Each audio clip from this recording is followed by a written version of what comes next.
Hello అండి, నా పేరు సురేష్ అండి. లాస్ట్ వీడియోలో ఒక 10 ఛాలెంజెస్ని క్రియేట్ చేసి పోస్ట్ చేస్తానండి. ఆ ఛాలెంజెస్ ఒక్కొక్కటి తీసుకుని దాన్ని సాల్వ్ చేసి మీకు చూపిస్తానండి. ఓకే, సో ఫస్ట్ ఛాలెంజ్ తీసుకున్నానండి. సో దాంట్లో పాయింట్స్ వచ్చేసరికి స్టూడెంట్ యొక్క డీటెయిల్స్ని స్టోర్ చేయాలండి. సో ఫస్ట్ నేము, ఏజ్, క్లాస్. సో అలాగే నేను ఇక్కడ స్టోర్ చేశాను. ఇదిగోండి, సో 4 స్టూడెంట్స్ తీసుకున్నాను. ఓకే, ఒక లిస్ట్లో డిక్షనరీ తీసుకున్నాను, 4 స్టూడెంట్స్ తీసుకున్నాను. ఓకే, సో అలాగే store subject marks using another dictionary. అది సబ్జెక్టు మార్క్స్ అని 2 తీసుకోవాలి, ఒక కీ వాల్యూ. సో అలాగే తీసుకున్నానండి. ఇక్కడ కూడా 3 సబ్జెక్ట్స్ తీసుకున్నాను ఒక్కొక్క స్టూడెంట్కి. సో ఇక్కడ 4 స్టూడెంట్స్ ఉంటారు, అలాగే ఆ 4 స్టూడెంట్స్కి సంబంధించిన మార్క్స్ ఇవి అనమాట అండి. ఓకే, తర్వాత పాయింట్ వచ్చేసరికి calculate the average marks of each student. Okay, average marks అంటే మార్క్స్ అన్ని యాడ్ చేసి టోటల్ చేసి దాన్ని డివైడెడ్ బై 3 చేయాలి. అంటే తెలుగు, ఇంగ్లీష్, మ్యాథ్స్ 3 సబ్జెక్టులు కదండి.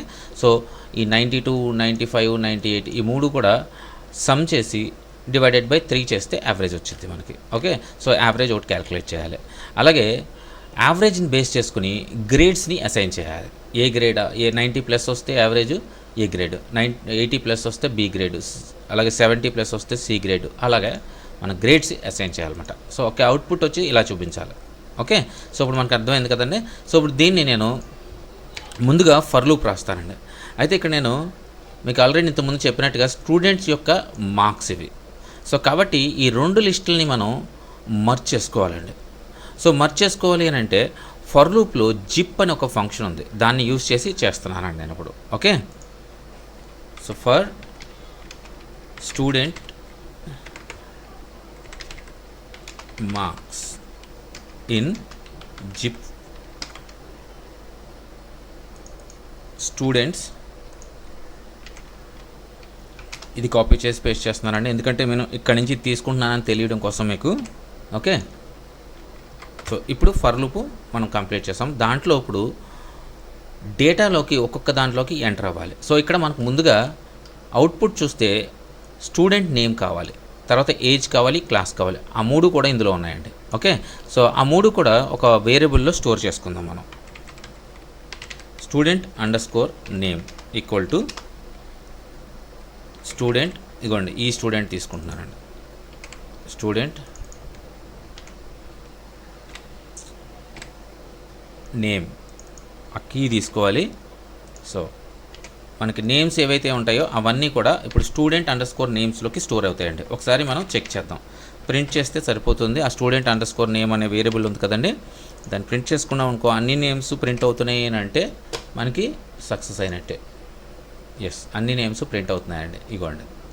ఓకే, సో ఇప్పుడు నేమ్స్ వచ్చేసినాయి. అలాగే సేమ్ మనకి కావాల్సినవి ఏజ్ కావాలి, క్లాస్ కావాలి, అంతే కదండి. సో ఇంకో వేరియబుల్ తీసుకుంటున్నాను, student underscore age equal to student, so age కాబట్టి ఇగో ఇక్కడ ఏజ్ కాపీ చేసి ఎక్కడ పెట్టు. సో ఏజ్ కూడా మనకు వచ్చేస్తుంది. So next student class, student underscore class equal to student class, copy చేసి ఎక్కడ పెట్టండి. ఓకే, సో ఇప్పుడు మనకి అవుట్పుట్లో ఈ 3 వచ్చేసినాయండి. ఓకే, సో ఇప్పుడు మనకు కావాల్సినవి ఈ 3. సో ఫస్ట్ మనం ఇది ఆల్రెడీ వచ్చేస్తుందండి మనకి, ఎందుకంటే ఈ సబ్జెక్ట్స్లోకి ఎంటర్ అయ్యామనుకోండి. ఈ సబ్జెక్ట్స్ అనేది మార్క్స్ అని ఇచ్చుకున్నాం ఇండివిజువల్గా.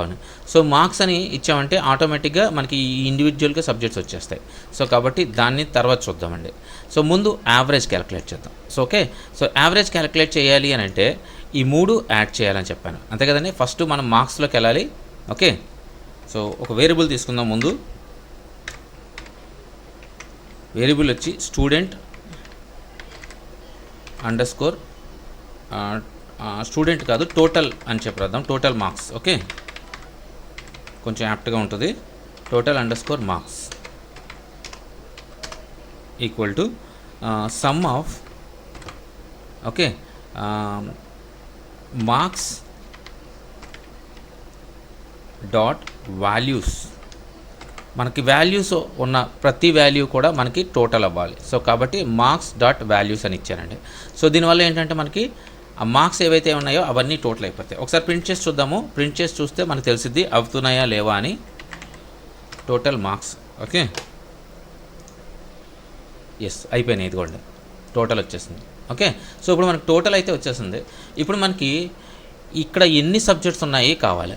సో ఇది కూడా ఈజీ అనండి, జస్ట్ లెన్ క్యాలిక్యులేట్ చేసామంటే సరిపోతుంది, అంతే కదండి. లిస్ట్లో మనకి లెన్ క్యాలిక్యులేట్ చేసామనుకో ఒక దాంట్లోకి వెళ్ళి ఎన్ని కీస్ ఉన్నాయో దాన్ని బేస్ చేసుకుని నెంబర్ వచ్చేస్తుంది. చూడండి ఇక్కడ నేను ఇక్కడ ఏం చేస్తున్నానంటే టోటల్ సబ్జెక్ట్స్ అని రాస్తాను.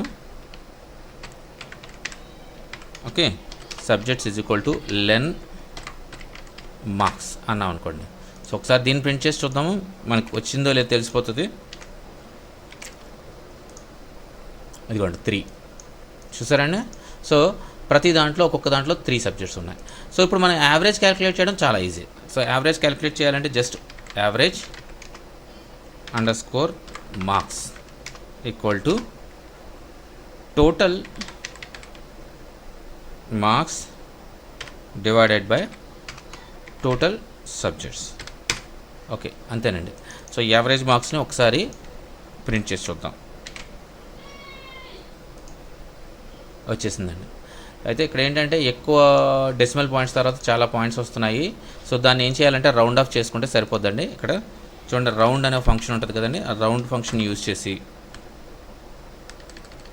సో 2 అని ఇచ్చామంటే అండి, సో ఓన్లీ మనకి డెసిమల్ పాయింట్ తర్వాత ఓన్లీ 2 మాత్రం, పాయింట్ తర్వాత 2 మాత్రమే కనిపిస్తాయి. ఇదిగోండి. ఓకే, సో క్లియర్ అయింది కదండి ఇప్పుడు. సో ఇప్పుడు మనకి అవుట్పుట్ చూస్తే యావరేజ్ వచ్చేసింది. సో ఇక్కడ దాకా అన్నీ వచ్చేసినాయి మనకి, ఇక్కడ దాకా మనం ప్రింట్ చేసుకుంటే అన్నీ వచ్చేసినాయి. సో ఓన్లీ గ్రేడ్ రాలేదు. సో ఈ గ్రేడ్కి ఏం చేయాలంటే ఒక సపరేట్గా ఒక ఫంక్షన్ రాసుకుందామండి ముందుగా. ఓకే, సో నేను ఒక ఫంక్షన్ రాస్తున్నాను గ్రేడ్ అని. దీంట్లో ఇఫ్ ఫంక్షన్ రాస్తున్నానండి. ఇఫ్ ఏవీజీ అంటే యావరేజ్ అండి, ఏవీజీ ఈజ్ గ్రేటర్ దెన్ 90 అయితే return A. Okay, so elif AVG greater then 80 అయితే రిటర్న్ బి. అలాగే ఎల్ఇఫ్ ఏవీజీ గ్రేటర్ దెన్ 70 అయితే return C grade. Okay, so finally 70 కంటే తక్కువ ఉన్నది ఏదైనా సరే డి గ్రేడ్ అండి. Okay, D. సో ఇప్పుడు ఫంక్షన్ కంప్లీట్ చేశాను. ఇప్పుడు ఈ ఫంక్షన్ని ఇక్కడ కాలప్ చేస్తానండి. ఓకే, సో దీంట్లో స్టూడెంట్ గ్రేడ్ అని రాద్దాం. స్టూడెంట్ గ్రేడ్ ఓకే అని వేరియబుల్ తీసుకున్నాను. ఈ వేరియబుల్లోంచి ఆ ఫంక్షన్ని కాల్ చేస్తున్నాను. గ్రేడ్ అని చెప్పి ఈ యావరేజ్ మార్క్స్ని అందులో పాస్ చేస్తే సరిపోద్ది మనకి. సో మనం ఇక్కడ స్టూడెంట్ గ్రేడ్ ఏదైతే ఉందో ఒకసారి ప్రింట్ చేసి చూద్దాము. సో మనకి గ్రేడ్స్ రావాలి. ఎస్ వచ్చినాయండి, ఏబిఏడి. సో గ్రేడ్స్ కూడా వచ్చేసినాయి. సో ఇప్పుడు మనకి అనుకున్న అవుట్పుట్ ఏదైతే ఉందో ఇక్కడ, సో ప్రతిదీ కూడా మనకు వచ్చేసిందండి. ఇప్పుడు మనం ప్రింట్ చేయాలంతే, రైట్. సో ఫైనల్గా ప్రింట్ చేసి వద్దాం ఇక్కడ. సో ఈ ప్లేస్లో దీన్ని తీసేసి ఇక్కడ ఫస్ట్ మనకి స్టూడెంట్ అని చెప్పి స్టూడెంట్ యొక్క నేము కర్లీ బ్రాకెట్స్లో కాపీ, ఆ వేరియబుల్ తీసుకొచ్చి ఇక్కడ పేస్ట్ చేయడం. ఓకే, సో మళ్ళీ దీన్ని ఒకసారి కాపీ పేస్ట్ చేసుకుందాము. జస్ట్ నేమ్స్ చేంజ్ చేయొచ్చు. సో స్టూడెంట్ పక్కన age. Okay, so student age. Next మళ్ళీ కాపీ చేస్తున్నాను. So student class.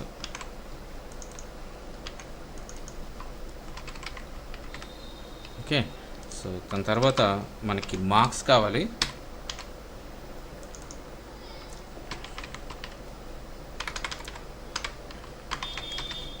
సో డైరెక్ట్గా ఇక్కడ మార్క్స్ అయినా ఉంటే సరిపోతుంది. ఓకే, దాని తర్వాత మళ్ళీ ఇది కాపీ చేస్తున్నాను. నెక్స్ట్ ఏంటదండి, మార్క్స్ తర్వాత యావరేజ్,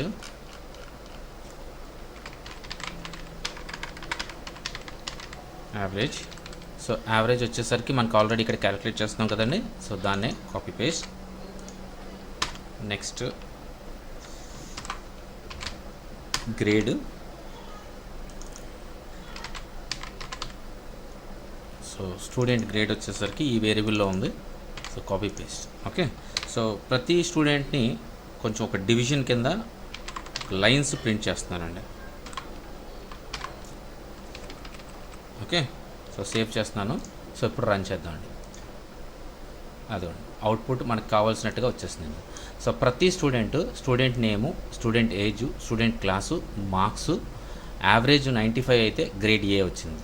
ఓకే, సో అలాగే సెకండ్ స్టూడెంట్ చూసారండి, సో మార్క్స్ యావరేజ్ 85 ఉంది, బి గ్రేడ్ ఇచ్చారు. అలాగే స్టూడెంట్ థర్డ్ స్టూడెంట్కి వచ్చేసరికి ఏ గ్రేడ్. కానీ ఇక్కడ మీరు గమనిస్తే యావరేజ్ చూసారా ఎక్కువైపోయింది. సో అంటే ఇక్కడ ఏదో మిస్టేక్ జరుగుతుందండి మనకి యావరేజ్. సో ఇక్కడ చూసారా 1182 వచ్చింది, అంటే ఒక చిన్న ప్రాబ్లం ఏదో ఇక్కడ రైజ్ అయిందండి మనకి. సో ఎక్కడ రైజ్ అయిందో ఒకసారి మనం చెక్ చేసుకోవాలి, ఎందుకంటే మనం రన్ చేసినప్పుడు పర్సంటేజ్ ఎలా ఉండాలంటే ఎప్పుడు 100 లోపే ఉండాలి కదండి. కానీ ఇక్కడ చూస్తే మీకు 1182 వచ్చింది, అంటే ఇక్కడ ఏదో మిస్టేక్ జరిగింది. కారణం ఏంటి అని అంటే ఇక్కడ చూడండి, తెలుగు చూసారా ఇక్కడ ఎంత వచ్చిందో, ఇక్కడ నెంబరు ఎక్స్ట్రా పడిపోయింది, అందువల్ల ప్రాబ్లం మనకి. సో అందువల్ల అది ఎక్కువైపోయిందండి. సో దీన్ని మనం ఒకటి తీసేద్దాం, సరిపోతుంది. సేవ్ చేసి ఒకసారి రన్ చేద్దాం.